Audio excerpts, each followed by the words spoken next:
Hey guys, welcome back, and I'm Anushri here today again with another video on organization theory, and this time it is organization environment, a very important topic, very interesting. Let's begin.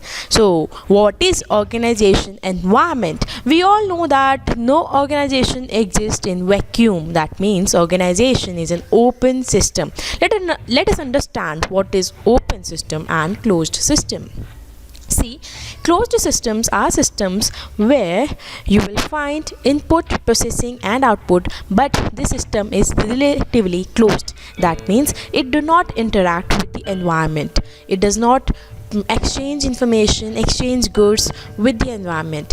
But this is not isolated. This is closed. So it has some kind of limited interactions with environment, so it is relatively self-contained or self-maintaining, having very little interactions with the environment, because we need to exchange goods with the environment. So there are certain things that there are certain interactions that it undertakes with the environment, but those are very limited. It exists within the organizational boundaries. So it is not an isolated system, it is a closed system. The next is open system.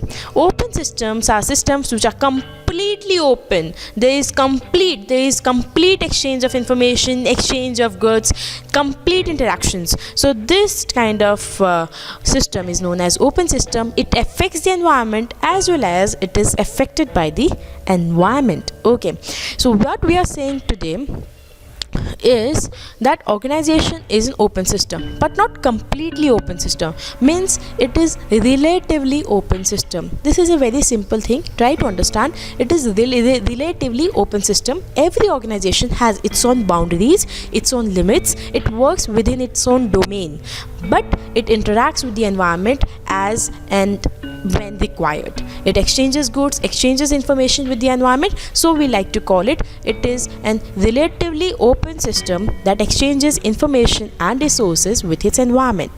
So what kind of interaction organization has with the environment? It has exchange of resources. It takes resources from the environment in the form of input, and then it shares resources with the environment in the form of output. Then exchange of information.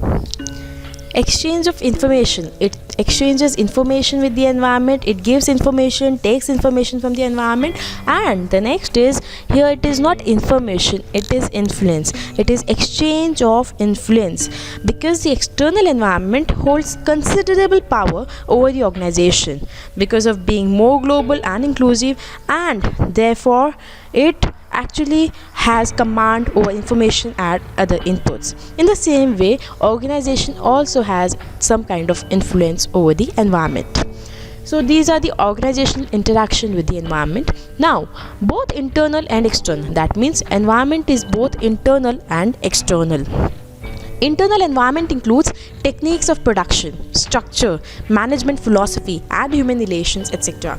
It particularly means the factors which are within the organization. External environment represents the forces which are outside the organization. Okay, so how classical theory explains organization environment? Classical theory only tells about internal environment, and therefore they actually assumes a closed system. They treats organization as a closed system. You know what is a closed system? It is a system which has limited interactions with the environment. And systems theory, it actually considers both internal and external environment, and therefore organizations are treated as relatively open system. So now you know that environment is both internal and external, and we know that in today's world, in the modern times, external environment cannot be overlooked. Okay, so in reality, the environment exists, and therefore the organization has to be relatively open. So it establishes domain for its activities and boundaries. Okay, I hope you understood this. Next, coming on to the next part is the types of environment. The types of environment that we come across, there is general environment as well as task environment.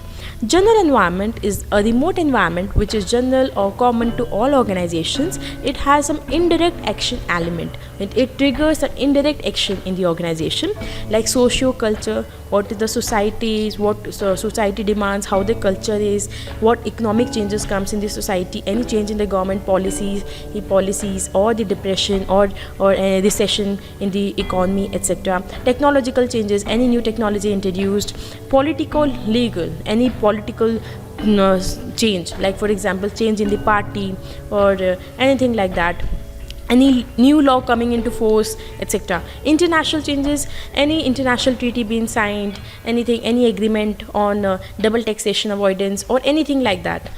So this is general environment. Now comes the task or the immediate environment which triggers direct action in the organization, which is very much important to the organization, very close to the organization, has proximity to the organization. So what are the forces in the immediate environment? These includes suppliers of capital or material. Suppliers of capital means investors, financiers, etc. Suppliers of material means creditors, or the people who provide us the raw material, etc.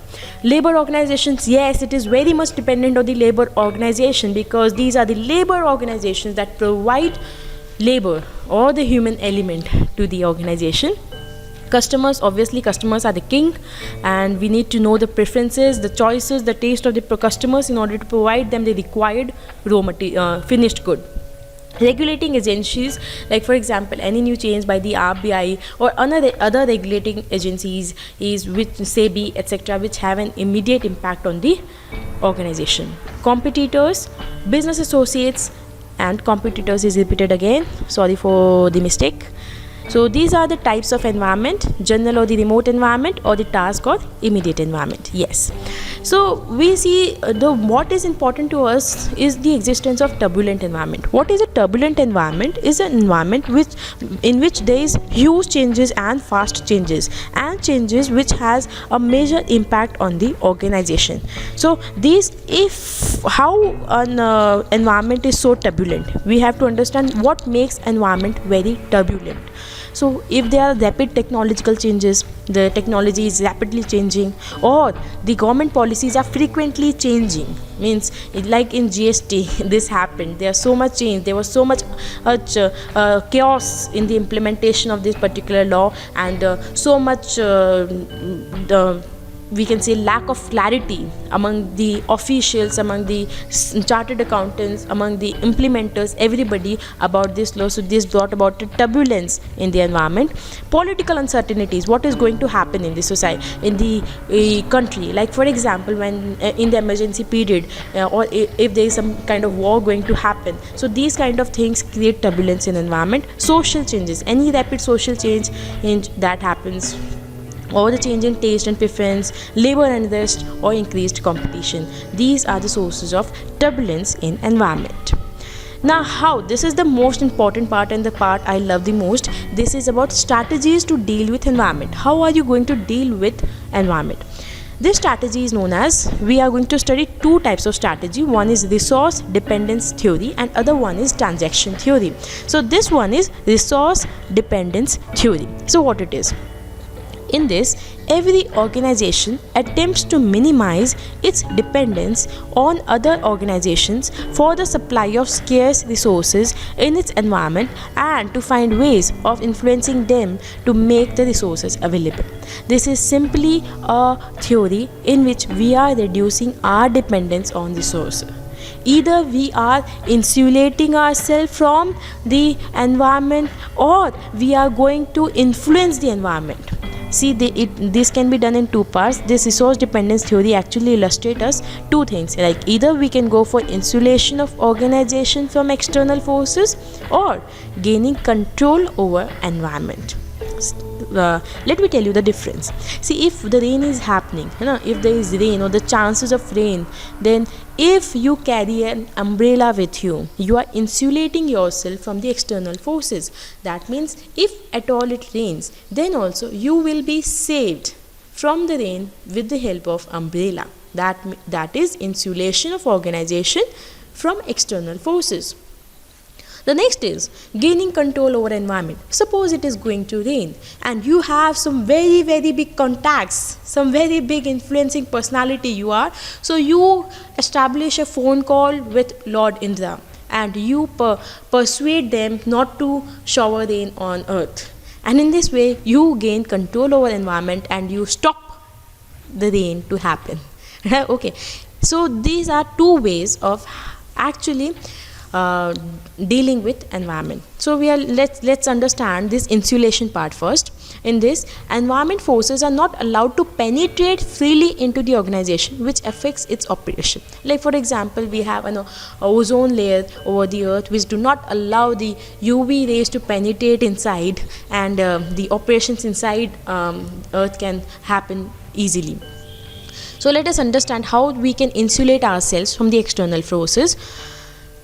There are 4 ways or 4 techniques of insulating ourselves from the outside environment. First is buffering. Buffering, you know, those who actually work on YouTube so much, they know what is buffering. Buffering means stockpiling, means it collecting, some kind of collection.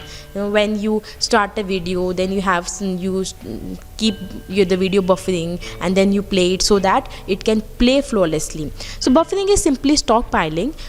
It acts like a shock observer in the organization. For example, any manufacturing concern, tire manufacturing concern is there, any kind of manufacturing concern is there, they can actually have a buffer stock of the raw material in order to save them the trouble at the times of high demand or at the times when you have low stock. Or so you have a buffer stock with yourself, so you are not affected with any kind of change that is going to happen or any kind of limitations on stock that may actually you can foresee in future. So this is buffering in order to act as a shock observer in organization.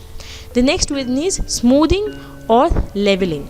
This is also very easy. This is like you are just smoothing the sales throughout the year. Suppose in some kind of business which are seasonal, there is huge demand during seasons and there is like no demand or very very less sale in off season.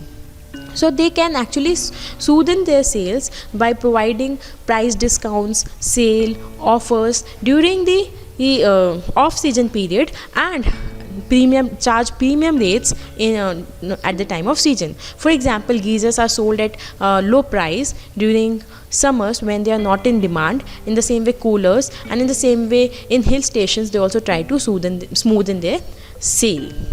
The next one is anticipating or adapting. What is happening here? You anticipate that something is going to happen, and on the basis of that anticipation you adapt yourself to it. For example, hotels at the hill station, they anticipate that this is the Christmas period and now we are going to have huge demand for Christmas. So they already have got their they have done their stockpiling, as well as they have constructed a new area or new room, or they have got some new arrangements so that they can accommodate more and more guests, and they can actually fulfill that rising demand and can have huge profits at that time. So you can anticipate and adapt accordingly. You have to foresee the future, you have to understand the situation and then take some action in order to get the maximum benefit of it. Then comes rationing. We all know what is rationing. Rationing is simply we are establishing a set of priorities for using the organizational scarce resources. We all know that resources are limited and we have to find the one best use of resources so that the resources are optimally utilized. We have done all this in capital budgeting. You know that because we have the resource limited, capital is limited, that is 1 lakh, and we have to find out where to invest this 1 lakh of capital. We invest in that particular place where it gives the maximum NPA, right? I hope you remember that. So like for example, mother dairy, in the summers when the milk is in huge demand, then mother dairy actually reduces the production of its other dairy products like paneer or rabdi or something other items that it produces, it actually focuses more on milk because milk is in huge demand. So you have to do rationing, you have to set your priorities, and accordingly you have to use your scarce resources. This is how we can insulate our organization from the external environment. Now comes the next part, that is gaining control over environment, and this is what sounds very interesting, because you have to gain control over the environment. See what is happening here. We have 6 techniques of doing it. One is creation of prestige. Once you have built your prestige, you have your own established brand name, you are the Shah Rukh Khan, so you actually get little affected by the environment. That means you have the customer loyalty with you that time, so you have greater influence on customers and because of your public relation activities, advertisement, your long tenure, etc. Second is when you get into agreements with suppliers, banks, labor unions and competitors, etc. Because when you make some agreements with them, you actually lower down the possibility of influence from the environment. You actually lower your risk, and you in case you are hedging yourself against the risk. So agreements help you in having a control over the environment. Then comes co-optation. What is co-optation? It's like absorbing new elements into policy making structure as a means of averting threat or maintaining stability. Like you appoint some outside directors, or in this way you can actually allow that outside influence to help you in decision making as well as policy making, so as to have more control over the environment. So next is coalescing. Coalescing, what it is, it actually refers to merging or joining into venture with a member of the task environment. It simply means that you are combining all resources of the concerned organizations, and in this case you can exercise greater control over the elements of the environment. Okay, you're getting my point? This is simply agreement. Okay, and here we are actually merging or joining into a venture where there is some kind of coalition of resources as well. Means they are combination of resources as well. It creates some synergy. Now comes procurement of key personnel. You go on to hire dynamic personalities or persons from other organizations to increase competitiveness. Okay, as simple as that. Now lobbying, we very much know what lobbying is. Lobbying is like when you get into contact with some political influential person, and then you actually can have an influence on the policy making, law making, etc. You can make your voice hear, and so this political lobbying with some members of the ruling party, it will help you in order to increase the domain of your influence in the external environment. So this is about gaining control over the environment. Like you can creation of prestige, agreements, cooptation, coalescing, procurement of key personnel and lobbying. Now we have done with resource dependence theory, and we are now doing transaction cost theory. Let me remind you again that we were doing how to handle the environment, means the strategies to take care of the environment. They were 2: resource dependence and transaction cost theory. In resource dependence theory we learned about insulation from the external environment, and the other one was gaining control over the environment. Now it is transaction cost. So what transaction cost theory is? It is to minimize the cost of exchanging resources with other organizations in the environment and the cost of managing exchanges inside the organization. Guys, this sounds very typical kind of, but it is very easy. It is simply that you are focusing on reducing your transaction cost. What you're doing, you're trying to reduce your transaction cost, and in this process you take some decisions like whether you make or buy. That means you actually make yourself the particular product. you buy the machineries, you buy everything, and then you make that finished good in your premises. Or buy means you buy the finished product from outside and then sell. So this decision you can take in which the transaction cost is least, make or buy. Or outsourcing of services, you can have a complete manufacturing section in your own organization, or you can outsource the manufactured goods, or you can outsource services also, like account service. Either you can hire yourself the accountants and everyone, and then take care of accounts in your own premises, or you can hire some accounting facility from some other place, some other accounting firm. So it can be outsourcing of resource services you can do, that is business process outsourcing. You very well must be aware of this term. If you want me to make a video on BPO, then please let me know, I will make a video on BPO. Or acquiring minority stake at premium in competing firm to affect decision making rather than jumping into cutthroat competition. This is simply to minimize the cost of exchanging resources. We are managing exchanges inside the organization, etc. So I hope you understood what is transaction cost theory. Okay guys, this is done, and now I come to the end of this video. We have seen what is environment, internal external environment, open closed system, then the general and the task environment, then how strategies to deal with the environment. There are few questions from this particular section. You can just go through the questions, try to write the question, try to write the points, try to recall whatever you have learned, and then share with me on this link, means in the comment box below. So moving further, I tell you what is coming up next. Coming up next is management by objective. Very important topic and very interesting too. I hope you like this video. Thank you for watching this video. If you like this video, please like, share and comment. Till then, stay healthy and be happy.